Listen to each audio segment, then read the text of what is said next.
ఇక్కడికి విచ్చేసినటువంటి తెలుగుదేశం పార్టీ నాయకులకు, కార్యకర్తలకు, కర్షకులకు, యూనిట్లకు, ప్రధాన కార్యదర్శి గారికి, అలాగే మండల కమిటీ అందరికీ సభ్యులకు, మీడియా మిత్రులందరికీ మా తెలుగుదేశం పార్టీ మండల కమిటీ తరఫున ధన్యవాదాలు తెలియజేస్తున్నాము.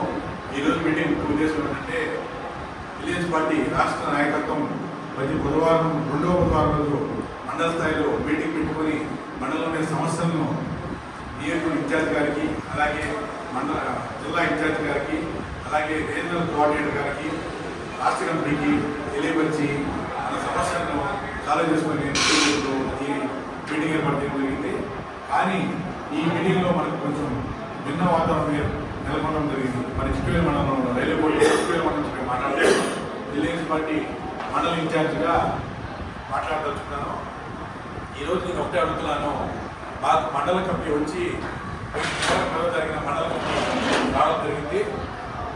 7 నెలలు పూర్తయినాయని ఇప్పటికీ వెలుగుకొట్టి ఇన్ఛార్జ్ రూపారెడ్డి గారు మండల కమిటీని ఎందుకు పరిచయం చేయలేదు ప్రజలకు, అధికారులకు నేను ఈ సందర్భంగా కోరుచున్నాను, డిమాండ్ చేస్తున్నాను. ఏంటంటే మండల అధ్యక్షుని ఎందుకు పక్కన పెట్టడానికి ప్రధాన విషయం ఏంటంటే పార్టీ సమావేశాలు, కార్యక్రమాలకు, ప్రభుత్వ కార్యక్రమాలకు, ముఖ్యమైన నిర్ణయాల్లో మండల కమిటీ భాగస్వామ్యం లేకుండా ఏకపక్ష నిర్ణయాలు తీసుకొని మండల కమిటీని సంప్రదించకుండా ముందుకు సాగుకోవడం చాలా ఏమని చర్య.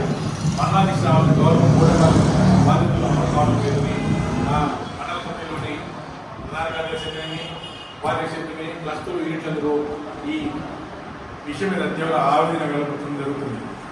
అలాగే మనం చూస్తున్నాం, ఇప్పుడు రీసెంట్గా ఎస్ఐఆర్ ప్రోగ్రాంలో బిఎల్ఏ నియామకం జరిగింది.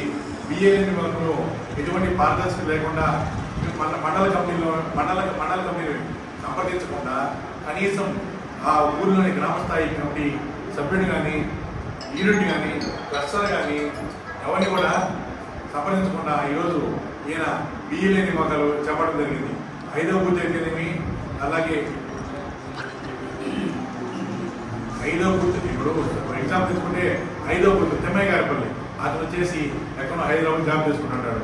నగిరిపాడు పంచాయతీలో నగిరిపాడు అయితేనేమి, మల్లింపల్లి అయితేనేమి 60 సంవత్సరాల పైబడి వ్యక్తి తీసుకొచ్చి బిఎల్ఏలుగా వేస్తే వాళ్ళు పార్టీలు తిరగలరా, వాళ్ళ చదువు వస్తుందని ఈరోజు మేము ప్రశ్నిస్తున్నాం. ఈరోజు రూపారెడ్డి గారు ఇలాగే కార్యకర్తలతో సంబంధం లేకుండా తీసుకున్న నిర్ణయాల పట్ల పార్టీకి ఆడంతా చాలా అసంతృప్తి వ్యక్తం చేస్తుంది అని మేము తెలియజేస్తున్నాము. అలాగే సీనియర్ నాయకులకు, నిజంగా కార్యకర్తలకు న్యాయం జరగాలనేది మా తెలుగుదేశం పార్టీ ఎప్పుడు తీసుకున్నటువంటి సిద్ధాంతంలో భాగంగా తెలుగుదేశం పార్టీ కార్యకర్తలు కానీ తీసుకున్న నిర్ణయాలు వాళ్ళ భాగస్వామ్యం లేకుండా ఇటువంటి సీనియర్ నాయకులు కనీసం ఆయన ఫోన్ చేసి ఫలానా ప్రోగ్రాం చేస్తున్నాము, మీ ఏదైనా ప్రోగ్రాం చేస్తున్నాము రండినా అని చెప్పిన దాఖలాలు ఈ 2 సంవత్సరాలు లేదు అని మా వాదన. అభివృద్ధి పనుల్లో పారదర్శకడానికి మేము కోరుతున్నాము.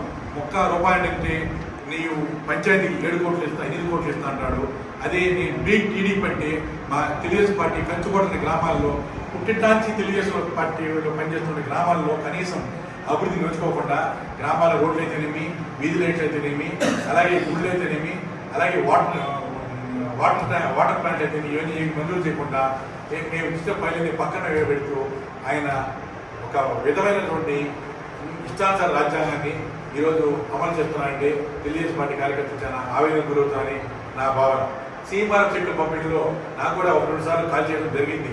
రండి నాగార్జున మీ చెక్కులు వెళ్దాం చెప్పాడు. నేను ఒకటే మాట డిమాండ్ చేశాను రూపారెడ్డి గారు, అన్న పొద్దున్న ఏ ఊరికి పోయినప్పుడు ఆ ఊరిలో గ్రామ కమిటీ అధ్యక్షులు కానీ, ప్రధాన కార్యదర్శి కానీ, అలాగే క్లస్టర్ యూనిట్ ఉన్నారు. మన ముందుగానే మాకు చెక్కులు ఇవ్వడం తెలియజేస్తే ఆ ఊరిలో ఉన్నటువంటి క్యాడర్ మనందరం సమావేశం చేసి చెక్కుల పంపిణీ భాగస్వామ్యం చేద్దామని చెప్తే అయినా కుదరదమ్మా, మీరు వచ్చేసింది మేము తీసుకోబోతా ఉంటారు. మనం పోతాం ఆ ఊర్లో ఆ గ్రామ కమిటీ కార్యదర్శి అధ్యక్షులు కానీ, ప్రధాన కార్యదర్శి, క్లస్టర్ కానీ, యూనిట్ కానీ ఉండరు.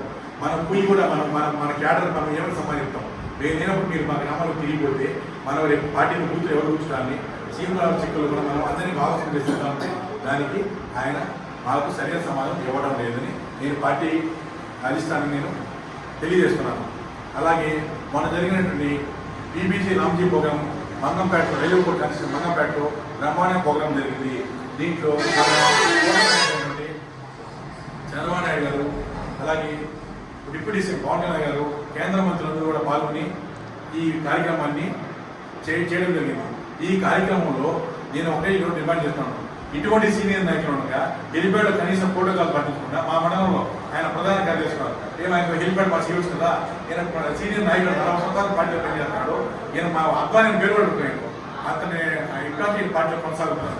అటువంటి వాళ్ళు వేయకుండా ఎగ్జామ్ ఉదాహరణ చెప్తాను, బెంగళూరు మండలంలో చక్రపేట గ్రామం నుంచి సురేష్ రెడ్డి అతను 2019 నుంచి 20 వరకు వైసీపీ పనిచేసిన ఒక వ్యక్తికి, అలాగే 2019లో తెలుగుదేశం పార్టీ అధికారంలోకి పోయిన జగన్మోహన్ వచ్చిన రోజునే అతను బుల్లెట్ సైకిల్ కట్టి చాలా ఘోరంగా అమానుషంగా వీధులు తిప్పాడు సురేష్ రెడ్డికి. హెలిప్యాడ్ పాస్ చేయడం జరిగింది. అలాగే అతని చేతిలో వీఐపీ పాసులు పెట్టి అతను మమ్మల్ని అవమానించడం జరిగింది లోపాటి గారు. అంటే ఎట్టపోతుంది తెలుగుదేశం పార్టీ భావనలో ప్రజల్లో ఏమనుకుంటాను నీకు అర్థమవుతుంది లోపాటి గారు, నేను అడుగుతున్నాను ఏ పార్టీని ఏం చేయాలనుకున్నాను అసలు? పార్టీ పనిచేసిన పక్కన పెట్టి ఈరోజు మీ దగ్గరికి వచ్చేసి తెలుగుదేశం పార్టీ అధికారులు వచ్చిన తర్వాత నేను టీడీపీ అని చెప్పి ఒక చాలా వరకు ఫోన్ అయితే ఒక టీడీపీ అయిపోతారా? వాడు చేసిన చెడ్డ తెలియదు పార్టీలో బూతులు ఎవరు కూర్చుంటారు? రేపు స్థానిక సంస్థలు వచ్చి వాళ్ళు ఏం చేస్తారు?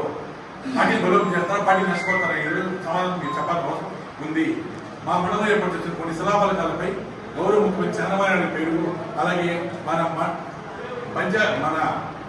ఐటీ శాఖ మంత్రి, అలాగే విద్యాశాఖ మంత్రి నారా లోకేష్ గారి పేరును కనిపించడానికి కార్యకర్తలు ఆవేదన వ్యక్తం చేస్తున్నారు. అలాగే ఇంకో విషయం అంటే మా రైల్వే కోర్టు నుంచి ఎన్నో ఏళ్ళుగా నామినేట్ కోర్టు ఎదురు చూసిన తర్వాత సంవత్సరం రోజులు నారా లోకేష్ తిరిగి యువన పాదయాత్రలో అందరి మనంలో పొంది పార్టీ నిర్ణయాలు నడుచుకున్నటువంటి కేకే చౌదరి గారికి ఈరోజు రాష్ట్ర ఖాళీ బోర్డు చైర్మన్గా అవకాశం కల్పించారు. అతని పేరు కూడా మా మండలంలోని శిలాఫలకంలో, అలాగే నియోజకవర్గంలోనే శిలాఫలకంలో అభివృద్ధి పనులు అయితే అతని పేరు వేయకుండా కేవలం మీ కుటుంబ సభ్యులు పేరు చేసుకొని మీరు ఒక పైసా సంబంధం పొందడాన్ని మేము కార్యకర్తలు చాలా ఆగ్రహం వ్యక్తం చేస్తున్నారని నేను తెలియజేస్తున్నాను. మేము ఇంకోటి ఏంటంటే మేము అందరినీ గౌరవిస్తాము, మాకు పార్టీ కావాలి కానీ కుల మతాలతో మేము ముడిపెట్టము అని మేము మా ఉద్దేశం మేము తెలియజేస్తున్నాము. పార్టీ పెద్దలకు ఇప్పటికే ఈ విషయాన్ని మేము తెలియజేయడం జరిగింది. మన జిల్లా అధ్యక్షుడు సుభాష్ ప్రసాద్ గారికి, అలాగే రీజనల్ కోఆర్డినేటర్ దామచంద్ర సత్య గారికి ఈ విషయాన్ని తెలియజేయంగా ఈ విషయాన్ని ఇప్పుడు కూడా మేము ఈ మండల కమిటీ మీటింగ్ ద్వారా పార్టీ రాష్ట్ర కమిటీకి తెలియజేస్తున్నామని మేము ఈ సందర్భంగా మనం చేస్తున్నాము. ఇప్పటికైనా సరే మీరు ఒక నియోజకవర్గ ఇన్ఛార్జ్గా పార్టీ పనిచేసినటువంటి మండలంలో పనిచేసినటువంటి నాయకులు కానీ సీనియర్ నాయకులు కానీ క్లస్టర్ యూనియన్ అందరికీ ప్రతి పనుల్లో మీరు భాగస్వామ్యం కల్పించి పార్టీ నిర్ణయాలను అమలు చేసేటువంటి వ్యక్తులను ముందుకు తీసుకుపోయి పార్టీని పరిస్థితిపరుస్తారో లేక పార్టీని పరిచిపరుస్తారని మీ తెలియజేస్తున్నాను. తెలుగుదేశం, టీడీపీ.